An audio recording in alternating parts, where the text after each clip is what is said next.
Welcome, welcome, welcome. Welcome to the show. This is another episode of the Jonathan Merritt Show, and here we have another interesting guest with us. We have Rob. Rob, what's going on? Rob Nickister. How you doing, Jonathan? Doing good. Doing good. How are you today on this lovely Saturday?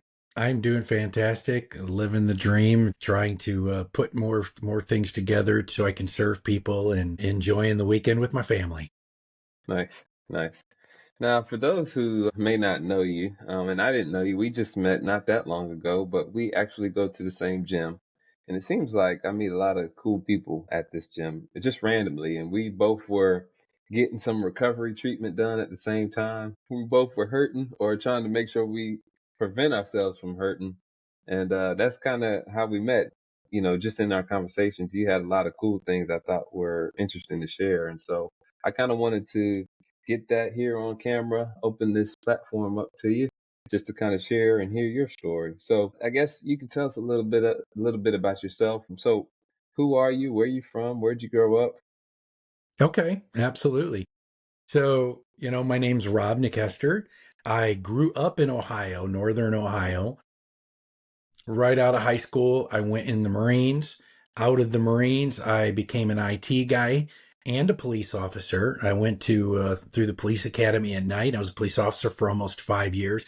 IT kind of took the bulk of my career, though. I ended up being in IT full time for more than 30 years. So I'm a geek at heart. I'm a techie guy. But throughout all that, there was a lot of personal growth going on. From Ohio, after I'd moved around a little bit when I was younger, from Ohio, I ended up moving to Colorado, lived in Denver for just under 10 years. Then I moved here to Frisco, Texas about 10 years ago. And now I'm in Frisco, Texas. I have multiple businesses. I'm a multifamily investor.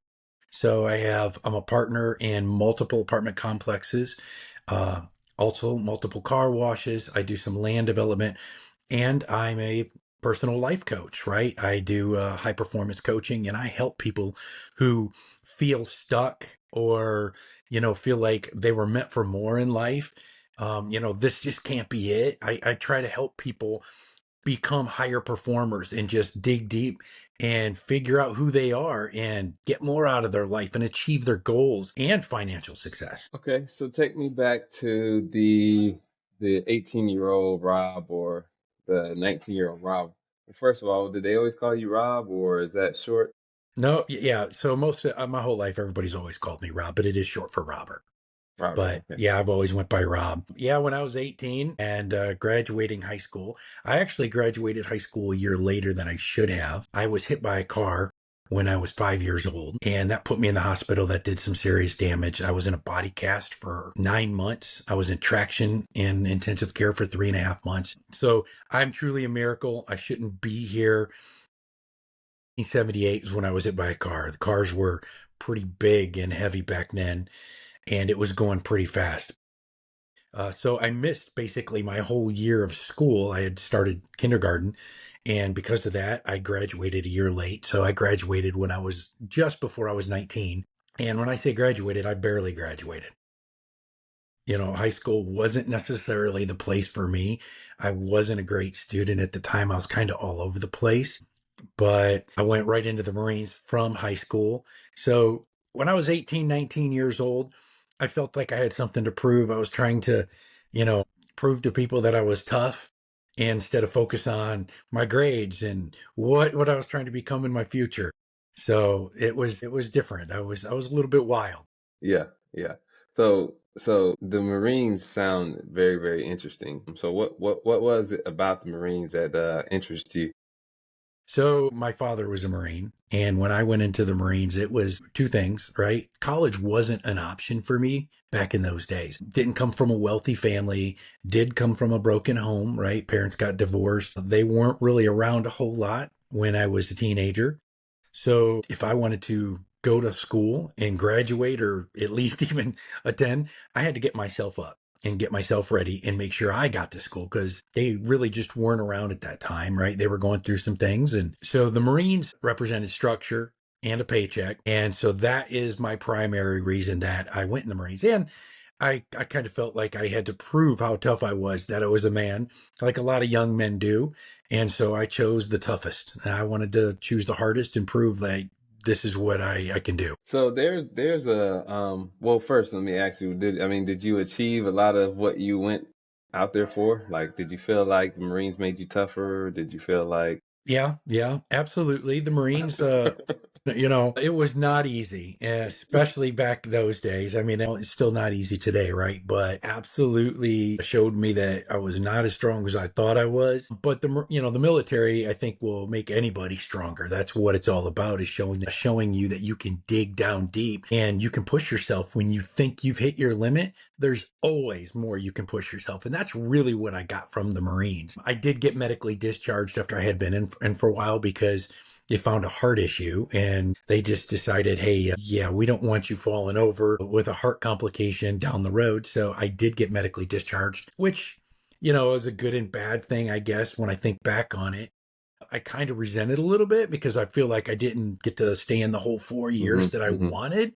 hmm But at the same time, I don't know where my life would be today if I had stayed in those full 4 years or even longer, because everybody has their own journey. And I truly believe that whatever happens to you is supposed to happen to you for the right reasons to lead you down the path you're supposed to go down. Yeah, yeah, yeah. A lot of times that's I think the best outlook that you can have, is just not to have this victim mentality, but just this opportunity mentality that from the adversity comes, opportunities, and you have two choices. You could either go down this path, which is like feeling sorry for yourself or, just looking for handouts, or you can figure out, the person that you became, when you were going through all these trials. So, yeah, that's very interesting. That's very interesting. So, did you meet any cool people while you were in? People that you still close with to this day? I did meet a lot of cool people while I was in, but not really that I'm close to nowadays. It's been about 30 years since I was in the Marines. And, you lose touch with people after a while. I do have a lot of Marine Corps friends that I've met after I was in. They were in Mm, after I was in. And so, yeah. once a Marine, always a Marine. So we kind of bond over that. So I have a lot of friends, former military veterans now that I've made that I stay close with after I'm out more than it was in, right? Because that was, when you first get out of high school and whether you go to college or you go in the Marines or you just get a job, those years are kind of a blur. They go really fast, faster than Yeah. people think they're going to go. Yeah, yeah, yeah. So are you Ohio State fan I or am an Ohio State fan. okay, all Yeah. right. And the recent news is they just won the first NCAA I guess playoff extension. So how was that? Absolutely. Did you go to the game or did you watch it? I did not. Unfortunately, I was I was coaching. I was doing some of my Inspire X business, and it doesn't leave a lot of time for things like that any nowadays. I used to be a big sports fan when I was younger. A Yeah. lot of football, love football. hmm As I get older, there's just unfortunately not as much time for it. I got to a point when I lived in Colorado, and I don't know, maybe I know you're a big basketball fan and a big sports fan. There got to be a point when I was living in Colorado, we used to go out every single weekend and we used to go hiking and snowboarding and mountain biking. I mean, Colorado's the greatest place for outdoor sports. Mm, And when you live in a place like that and you're constantly outside every Saturday and Sunday, yeah. every chance you get, Yeah. pretty soon sports fell away.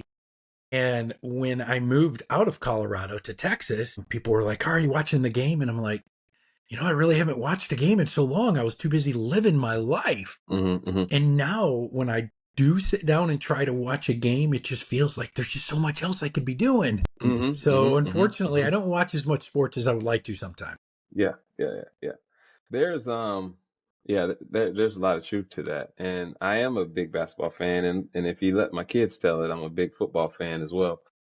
But I will say, the more you get dialed in and get focused, especially when you're in this business space that we're in, you have to sacrifice. And a lot of times you sacrifice the things that um, you used to do, like your old self, Yeah. right? But you're sacrificing it for things that you want to do. So it's not necessarily sacrifice. It's just I think, parting ways with the old version of yourself. Yeah, no, you're absolutely correct. And one of the things I've discovered that I struggle with sometimes, and maybe you too, you do as well, is when I was younger, I was all like most of us are, I was all about music, especially I grew up in the 80s. And so I love music, love 80s music. I raced motorcycles, I raced motocross growing up. I'm a certified skydiver, certified scuba diver. I was kind of an adrenaline junkie and rock climbing, all that stuff. And all these things that I used to do I still want to do, but I just don't have the time. And it is about learning as you grow, prioritization, right? What's more important to me? Going and, riding a dirt bike, which is a lot of fun. It's a blast. I haven't done it in years now, or spending time with my wife and granddaughter and doing something, that they want to do. So, as you get older, you learn to make those sacrifices where I would love to be out doing this, but this is more important to me. Yeah, yeah. And I think the big thing too is like more important to you in the long run as well. Like some people may say, "Oh, my wife doesn't like to do something that I'm interested in, so I'd much rather do the fun thing right now." But if you really just ask yourself, like down the road, once that memory fades or that enjoyment of today fades, are you really choose a dirt bike over the moments and the pictures and the videos and the time that you could have? Yep. Yeah. Absolutely. And that comes with self-discovery as I've gotten older. And I think this applies to a lot of people. When they're younger, you're probably a lot more selfish than you should be. Everybody is, right? Everybody's thinking about, I want to have fun, what, all the different things that I want to do. And you don't realize how selfish you can be sometimes. And I did do that when I was younger. My wife is an amazing woman. And she dealt with a lot of stuff when I was younger because I did a lot of things that I wanted to do at the expense of leaving her and my kids and going out for the day while she was watching the kids. But I was young and I was Hmm. still learning and immature, like a lot of us and men are. And so it's a whole different ball game as you go along that journey and you learn self discovery. And hey, she's sitting home. So my point is, I do a lot more. I do everything with her nowadays, right? Yeah, yeah. Everything we do is together for that reason, right? I don't want her having to sit by herself or wait for me and vice versa. So we've gotten to the point where we do everything together. Hmm. Yeah, that's good. That's good.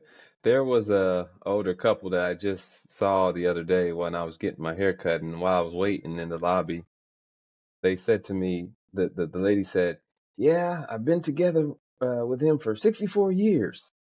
And I was just like, "Okay, wow, that's a long time, right?" Just smiled. And then her husband said, "Yeah, I think I'm getting used to her finally." And then she says right after that, "Yeah, because I'm a good cook." Well, my wife can't say that. Now she's going to be upset when she hears that. Oh She yeah, she she hates to cook. Yeah, actually, we're gonna leave it in. We're gonna leave it in. We're gonna leave that one in. she's a very good cook, but she doesn't like to cook. Neither of us do, and it's a Hmm. time frame thing. But we have been married 33 years together, at least 35 years, probably a little more. Nice. So when did you all meet? We met in high school. We actually dated on and off in high school.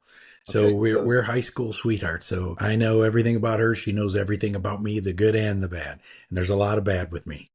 nice, nice. So I was gonna say, what was dating like back in, what was this, 1980s? Y'all were, Yeah, yeah. it was the So 1980s.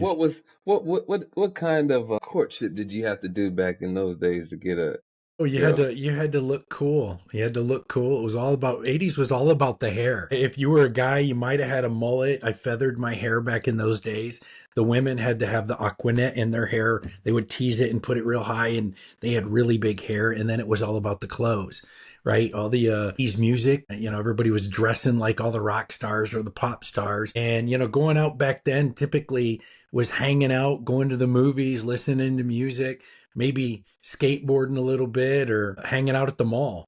Hmm. That's pretty much, the internet wasn't a thing yet. Yeah, no, no, no. Cell phones weren't a thing. So Yeah. it was a much different time, but it was a much, much better time because you wanted to go on a date or you wanted to do something. You had to get to know people. You had to be out and about and talk. So you had to have a mouthpiece, what the younger people will say. Absolutely. You had to have game. You had to be able to spit game. Yep. Yeah, yeah, that's funny. And I'm always curious to know like what it was like back then. Just recently, I had a opportunity to go back home and see where my mother grew up, and my grandfather actually grew up, and just to go back and see where they were and how they grew up and how they used to live, it was pretty cool. It was pretty amazing to see. Yeah. So you and your wife got married around what age? 20. Yeah, I Okay. had just graduated boot camp from the Marines and we got married. I was home for somewhere around 11 days after boot camp, and we got married in between that and me heading off to MCT training. So, yeah, I think I just turned 20 years old. Okay. All right. So now you're away from the military for health reasons. So now what's next? So after I got out of the military, I had a family to support. By the time I got out, I had two kids, two boys, 2 years apart, and I needed a job. And I got a job, just whatever I could do back then to support my family. But eventually, I think within a year of being out, I ended up getting a job in IT, which is what kind of kicked things off for me in the IT world. Technology just kind of speaks to me. I can figure anything out. I can fix anything from a technological standpoint. I'm really good at it. And I had an opportunity way back when I took a temporary job fixing computers. They had a big disaster up in Cleveland. I lived in Ohio still at the time. And on the west side of Cleveland, something happened in a company. They needed somebody to fix computers or diagnose. They had so many. And I think I got hired temporarily and started diagnosing computers with zero experience. And within, I think, 5 days, they offered me a full time job with this IT company. After about 4 or 5 days of just proving that I knew what I was doing. And that's what really kicked off the IT career. Okay. So how did you like IT?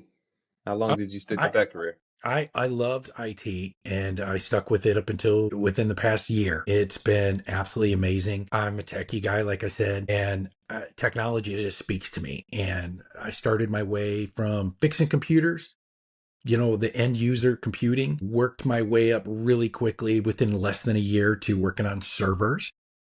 Now, a lot of people nowadays probably don't know some of this terminology because it's a really different world in IT. But I started building servers, building the hardware. Back then, Windows did not exist. It was all command prompt. It was DOS. It was Linux. It was Unix. It was a very different world, hardware based. Everything was hardware. Virtual did not exist, right? If you had a server or a computer, it was a physical box, a very large box. And I worked my way all the way up through IT. It was, from end user computing to servers to networking to cybersecurity. I literally have done everything in IT, all the way up into virtualization and building things in data centers. And to the point where my final IT position was an architect helping design technology going in the data centers. Okay. Okay. So during your time in IT, is that when you decided to kind of look into investing, or like how did the two become a good partnership? Yeah, so it was a very long journey, right? I had right out of high school, I had went into the Marines, had children right away. After the Marine Corps, I needed to pay the bills. I was living paycheck to paycheck like most people, and I got my IT job, and that allowed me to start learning and start training very quickly rather than go to college because that really wasn't an option for me. I didn't have the money for that. I did start eventually taking classes, but I was able to progress fairly quickly. Back in those days, you could get certifications in IT, right? So I worked in the field. I knew what I was doing. So I could go get certifications and work my way up. Actually, one of the things that really started me down that path was I read a book by Tony Robbins called Awaken the Giant Within. And this is probably in the mid 90s.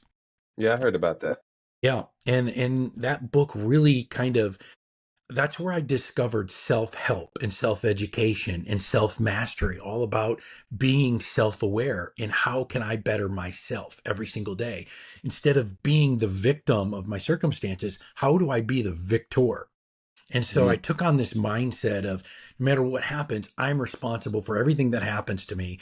And I'm certainly responsible for how I react to it. And that is one of the most important keys is how you react to every situation. So that way you can conquer it and be the victor instead of the victim. And so that book kind of got me going down the self help realm. And I was trying to learn and everything to get my family in a better financial position.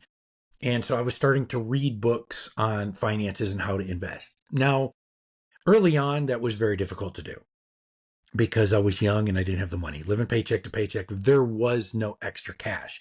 That really, So yeah, let me go ahead. stop you for a second there, Sure, sure. because I can tell you're about to drop some gems. So did you always like reading?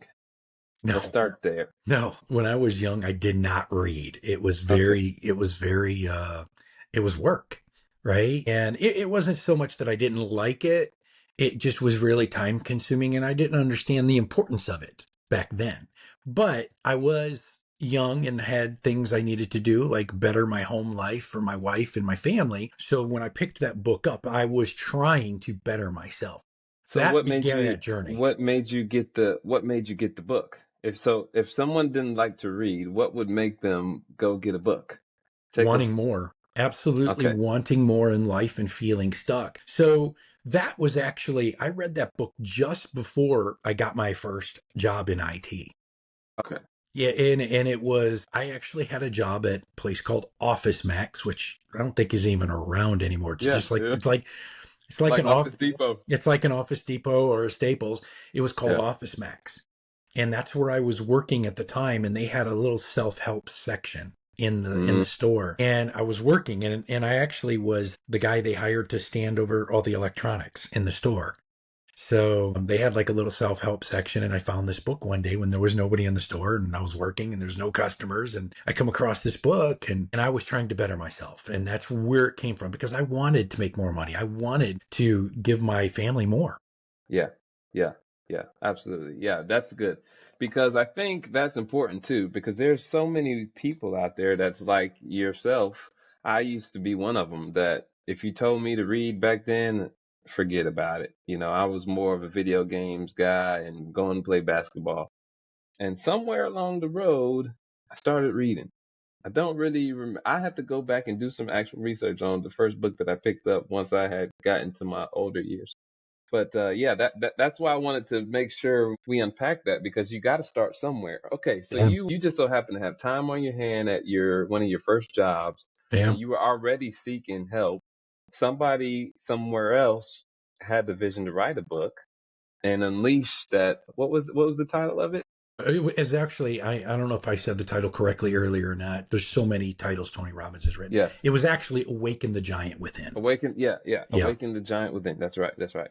Yeah. Okay, so you read this book. Was there any like call to action in that book or Yes. just Yeah. okay, so what There, was yeah. Go ahead. yeah, so what in that book prompted you then to take action?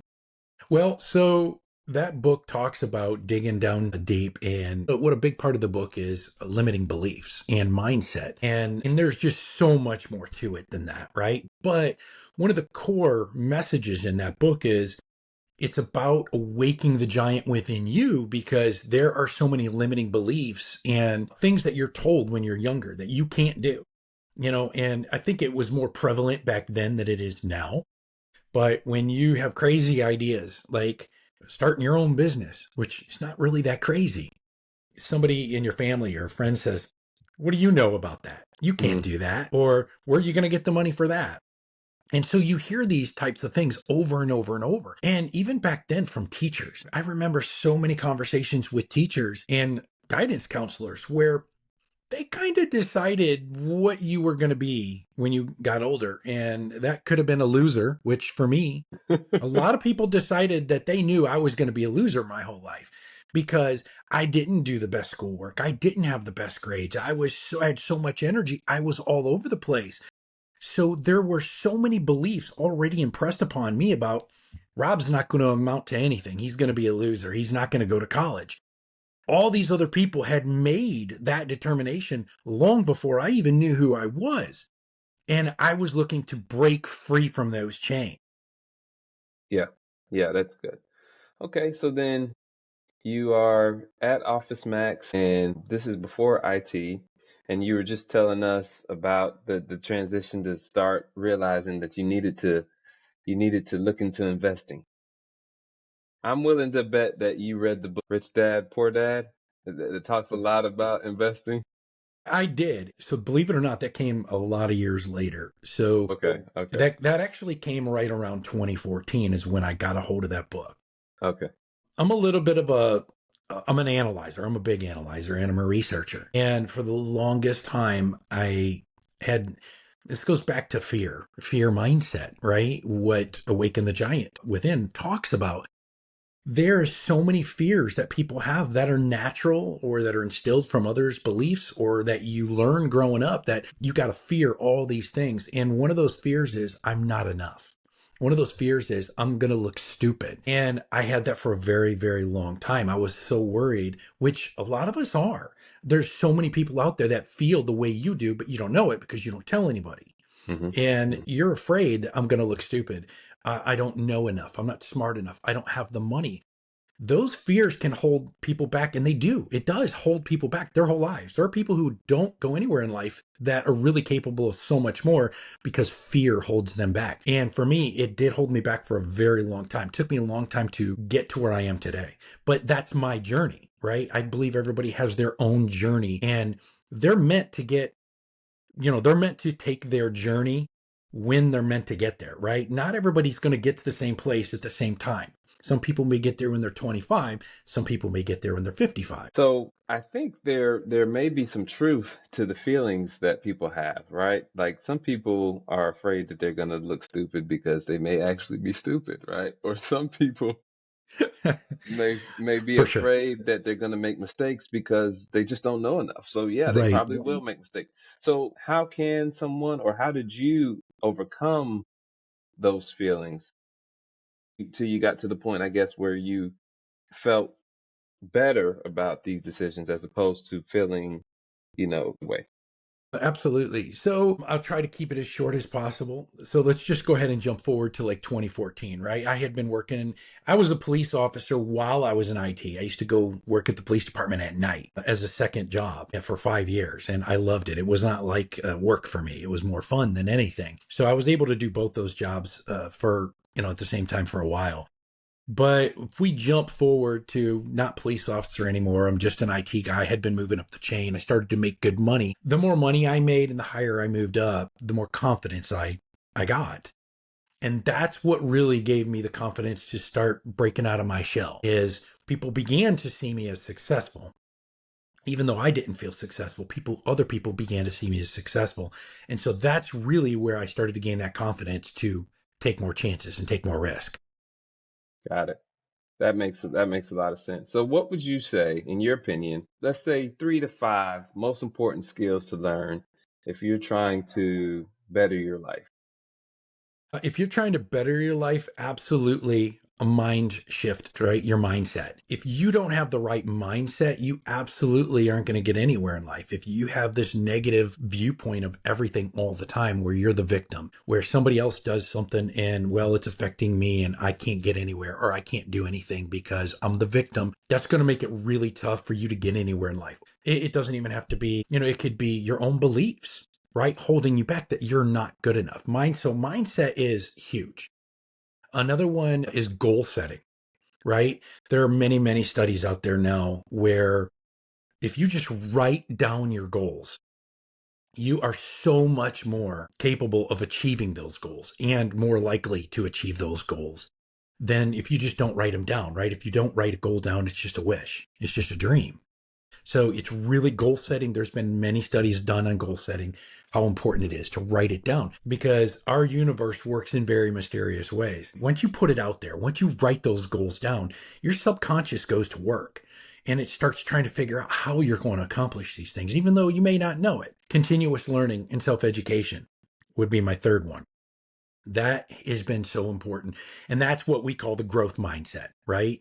I'm a big believer in growth mindset. Every single day I get up and I try to be better than I was yesterday. And the growth mindset is that learning. That's how I can always improve, how I can always achieve more is by knowing that I don't know everything and that every single day I can continue to learn. Then comes financial planning and investment, right? Preparing for your future, your family's future, creating passive cash flow is really important. All right. And then the fifth and final thing I would say is building your support network, right? Mm, Making sure you surround yourself with the people that are for you, not against you. And that is super important, right? Hmm. Guard your dreams by guarding or let me phrase that, guard your circle, guard your dreams, right? So it's Guard your very circle, guard your dreams. right, right. It's really important that the people you keep closest and in your inner circle, that they're positive and uplifting and supportive, because you have to look every single day at the people you spend the most time with. Are these people dragging you down, or are they pulling you up? Are you pulling them down, or are you pulling them up, right? You want to constantly be Yeah. uplifting people, but you want to be around people who are uplifting you as well and supporting you as well. And there are studies out there that show, just by being within 15 feet of a person that's a super high performer, your performance goes up by like 20%. I mean, so proximity is power. So what if you are an introvert and you always put in your mind that you don't like people or that you just rather be a loner? What would you say to that person? I would say that's going to make it very hard for you to achieve your goals as an introvert. There are people who do it, and they do it because their drive is more, being an introvert and being unsuccessful is more painful to them than getting out of their shell. And so there are some very high performers out there who manage to get out of their shell, and they are super successful, and they hire the right people. But for most of us who are introverts who don't really like people, I think you're looking at the wrong things.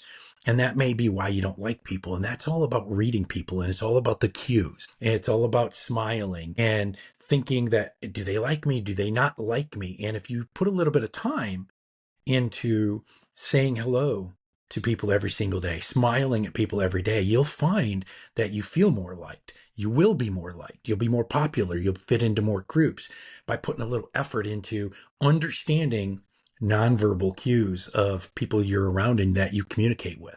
So there's a lot of science behind that as well. And I just actually read a really great book on that called Cues by Vanessa Van Edwards, that actually helps people who, that the technical word is an ambivert, right? I'm an Ambivert. extrovert, right? Okay. The technical term is an ambivert, and it will teach people how to get out of that and use those cues to really become more successful. Hmm.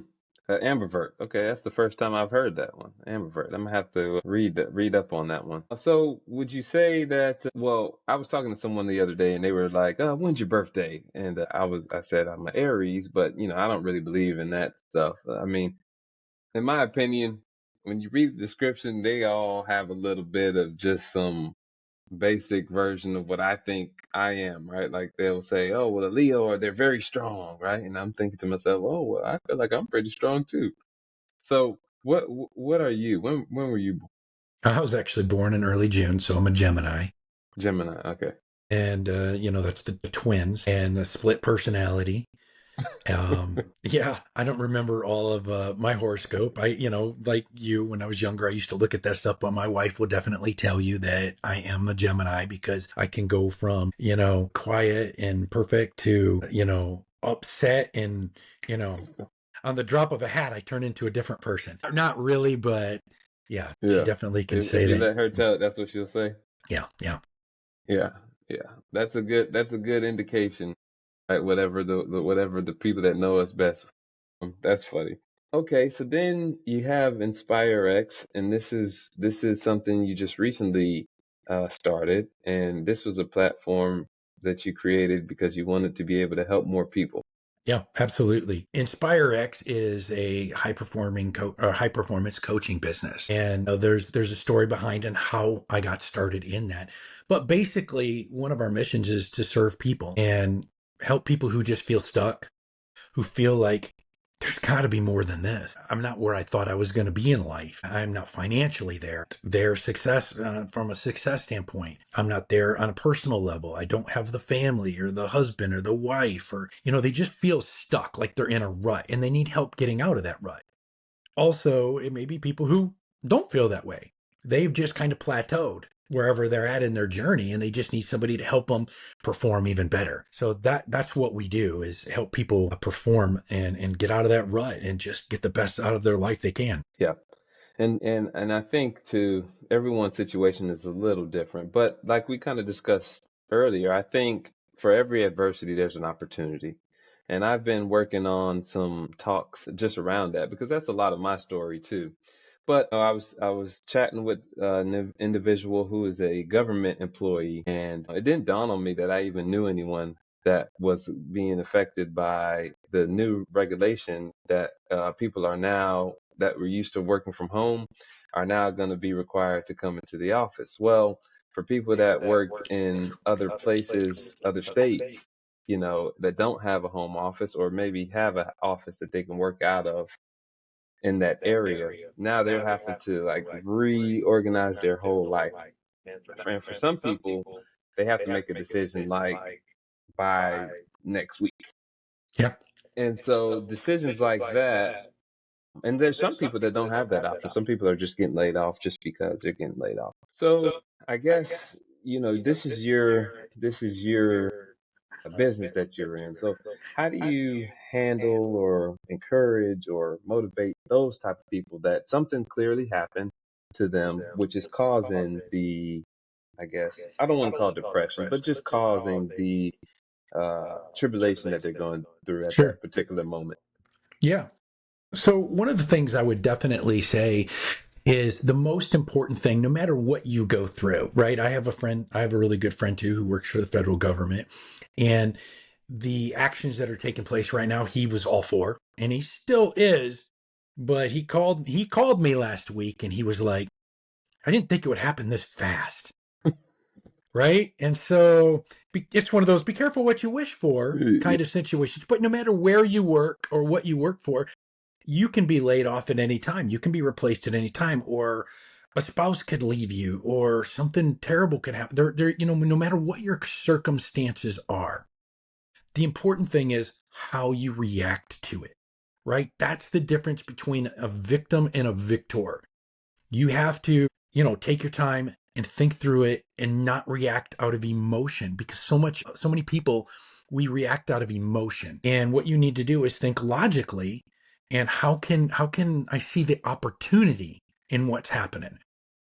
Every situation is not going to be perfect, but maybe you see an opportunity where if you suddenly are told you have to go in the office, well, what does that mean for you? That means I have to move. If I'm so remote, I don't think that's what it means for the people who are out of state. I think they have other options, but I, worked for a company who, when they called people back to the office, people who were out of state got to stay remote because it wasn't all of them. Most of the people who went remote worked near an office. Hmm. Hmm. But it's all on how you look at that opportunity and what it can mean for you. If you get laid off, well, then how can I better my life and how can I find a job maybe that fits me better, that makes me happier, that's more fulfilling? And it may take some hard times to get through, but I really believe that everything you go through is meant to make you who you are meant to be. And it's all about your journey and how you handle the situation. That's the most important piece. Yeah. Yeah. So we want to make money and we want to make money fast. Money is very, very important. To some people, it's the most important thing. To other people, it's just top of the list, right? We want to make money fast right now. What can they do? Or do you even believe in this whole, making money fast thing? I would say if you make money fast, it's not worth making. Right? Because in my experience, most people who make money very, very quickly lose it very, very quickly. And money does not buy happiness. Now, it may be nice to get to your journey in style if you have some money, right? It certainly makes it easier, but your problems don't go away if you have money. And anyone who has any kind of wealth, a couple people off the top of my head, you hear like Jim Carrey and Will Smith talk about once you have money for a little while and you buy everything you could buy and you do everything you can do, what's next? And that's really where they find themselves is they're lost. People who get that wealthy very quickly when they're younger, especially, that's when they turn to drugs and they turn to all kinds of other things that are not fulfilling because they don't know how to fulfill their own lives because it came too quick. It came too easy and they don't know how to handle that. So I believe that money is, while it's a fantastic tool, because that's all money is, it's a tool to get what you want, right? And that may be financial freedom. That may mean security. That may mean get things for your family or pay medical bills or put a nice roof over your head. But at the end of the day, you can't keep money. Money means nothing. So the more important thing is to do something that's fulfilling. If you do something that's fulfilling and enriching in your life, or you're enriching other people's lives, then the money's not going to matter. It's going to come. And the longer it takes you to achieve that success, I think the more fulfilling it is. Wow, that's real. That's some good stuff, man. I think those are gems right there. I hope whoever's hearing this took those words seriously. Yeah, because I 1,000% agree with that, Thank you. and and I don't think I could have said it better myself. That's really that's really powerful. All right, what about the person who has this weight goal, maybe to lose some fat or maybe just to bulk up, whatever?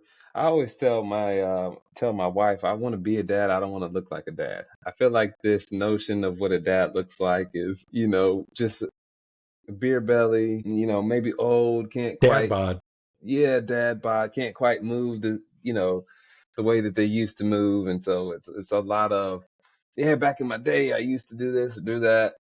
Um, I say a lot of that. My wife laughs at me. Back in the day, I used to be able to do this. It's funny, because I struggle with that like every person does. I have been there where I was an athlete my whole life, super in shape, super ripped. I've got a couple trophies from bodybuilding.